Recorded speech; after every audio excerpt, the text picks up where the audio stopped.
Well, it's been a while since I made a video, for several reasons.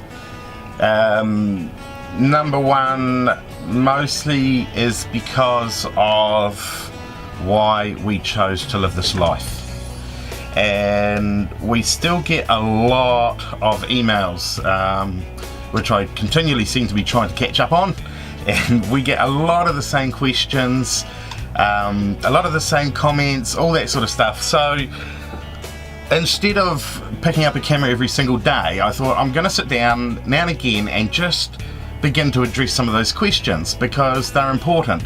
And there's a lot of people out there that are looking for another way of living. Yes, I want to address things like finances. I want to address how this life has changed our lives. You know, I remember when we first started out, turning up somewhere, and at this stage we had no income source whatsoever. We had nothing planned, we had nothing set up. I remember, you know, I used to earn a 6-figure income when I was working full-time, and I remember, and I used to stress about money back then. You know, I had a really, really good income, but we were still just making ends meet. But I remember our first trip, pulling up, and I said to Cindy, I better check the account and see how we're getting on. And I opened it up, and we had $4.49 in our account with no plans for income. And I remember just feeling so relaxed about it and just unworried. I just don't know what it was, but I think we've just learnt to trust the process. So I want to tell you the outcome about that. I'm going to address that in a video when I talk about finance and how we live, and how you can do the same. You know, I have to be honest, we live a pretty amazing life, and all I can say is I wish I'd done this 20 years ago. However, my disclaimer is the fact that I do like to say things as I see them, and these videos will not be, what's the word? I don't know. Let's just say I'm going to be bluntly honest. I will say it as I see it. I'll explain it as I understand it, and hopefully, because I don't see any point in, you know, putting on rose-coloured glasses and trying to convince you that you must live in a bus, you know, because living in a bus is definitely not for everybody, but living a life that is satisfying and fulfilling is. And that's what I want to talk about. And you know, we'll talk about bus topics and we'll talk about travelling topics, but I want to talk about a much broader range of things as well. You know, I'll flash up a few of the beaches we stay on, but you know, a big part of this journey for us, and it is an ongoing journey, is the people that we speak to in car parks at 9 or 10 o'clock at night, and the conversations we have. So I want to share some of those stories with you. You know, to me, you know, I often have to remind myself why we've chosen to live this life. It's easy to fall into, you know, a trap of being ho-hum with it, and every so often I sort of have to give myself a bit of a kick up the butt and remind myself how blessed we are to be living this life. You know, but it's come at a price, and I'm going to talk about that. I want to talk to you about when I used to jump out of aeroplanes. I'll explain why soon, but you know, I used to jump out of aeroplanes for fun, which a lot of people may not agree that that's a fun thing to do, but I would highly recommend it if you've never done it. It's probably the most freest thing that I've ever felt in the natural.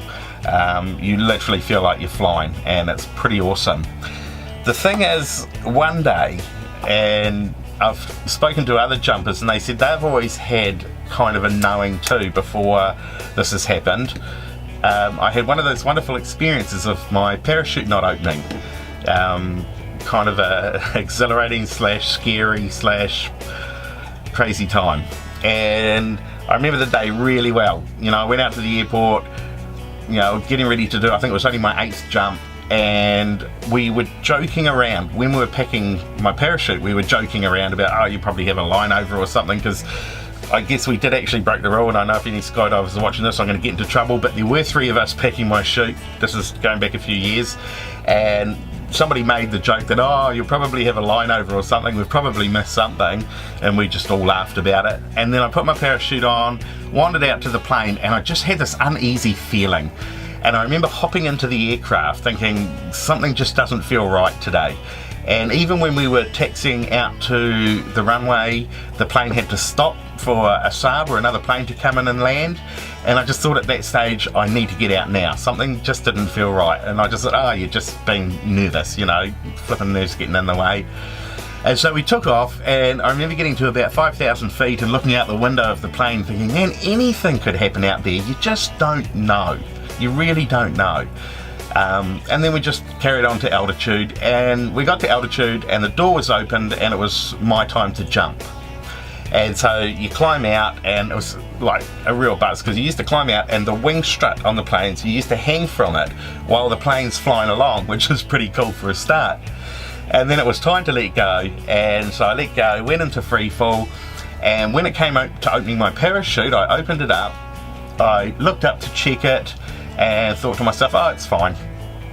And then my brain sort of kicked into gear, and I looked at it again and thought, something's not right here. And I had what they refer to as a bag of washing. So yes, I did have a line over, and it had wrapped my parachute up into just a ball of ripstop nylon. And I remember starting to spiral down, and I was like, I don't need this, you know. Only my 8th jump, so I was still a very nervous jumper, I suppose you could say. And I remember looking down at we have this 2 handles. You have one where you cut away your main parachute, you go back into free fall, and then get your reserve out. And I remember talking to the handful, the hand, you know, the thing that you pull, the ripcord, and everything went into slow motion, even though it was happening in a matter of seconds. And I looked at my ripcord and I said, oh, or the cutaway handle it was, sorry. And I said, I've got to pull you and I don't want to. And I was having this conversation in my head with this, with the cutaway cord. Anyway, I looked at my altimeter and I thought, I haven't got much time left, so I just had to do it. And I remember pulling it, putting on the hardest arch ever, and literally just feeling the adrenaline rush through my body. It was just like this big wham of adrenaline before my reserve chute came out. Long story short, I survived the jump and everything was okay. On to do 5 more jumps after that because I thought this is not going to beat me. So I did 5 more jumps before packing up and going on my big OE to the UK and Europe and stuff. So that was quite an interesting experience.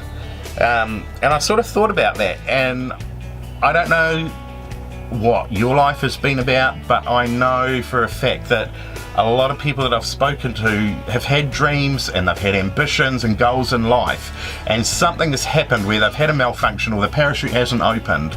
You know, because to follow your dreams, you've got to take that initial jump.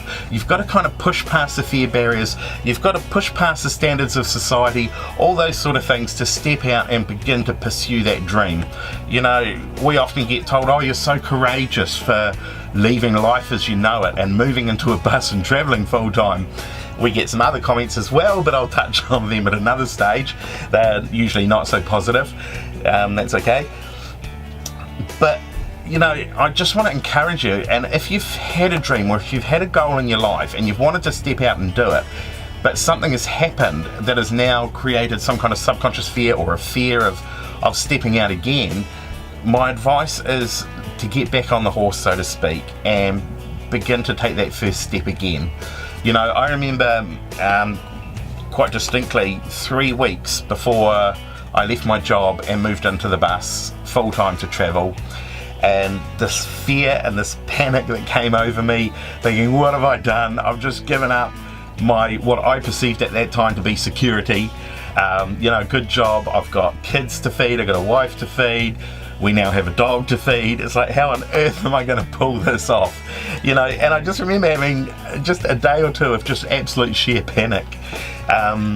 Although it's turned out it's the best thing we ever did, and just no looking back now, you know. And so I want to share our stories with you. I don't want to just flick the camera open and show you another beach or something. I actually want to share what we've learnt over the last 2 years, how it's changed our lives, how we've seen it change other people's lives, you know, we have the privilege with traveling full-time of meeting so many people, and we get a lot of invites to people's places, and you know, some places we've just pulled in and sat for 2 weeks and just chewed the fat with it, you know, with families and with people that are just looking for another way, and that really excites me. And the most exciting part is seeing them now living their dreams, and that's just, to me, is the best thing ever. And so, you know, we still get a lot of these emails, so really this is more of just an intro video to say, hey, I'm picking the camera up probably once a week. It's not going to be a big thing. I'm just going to chew the fat. I'm going to share what we've learnt, hopefully encourage you in some way. We'll talk about practical things like which bus to pick if you want to pick a bus, or how we make our money on the road, how we survive financially, different ways that you can survive financially. Because it's, you know, my wife made this interesting statement, and I think it was, let me get this right, if you don't know it's an option, it may seem impossible. So what I want to do is lay out and provide you with those options, give you understanding of there are other ways to make money, there are other ways to experience life. I can't guarantee these will be regular videos. I have a love-hate relationship with social media.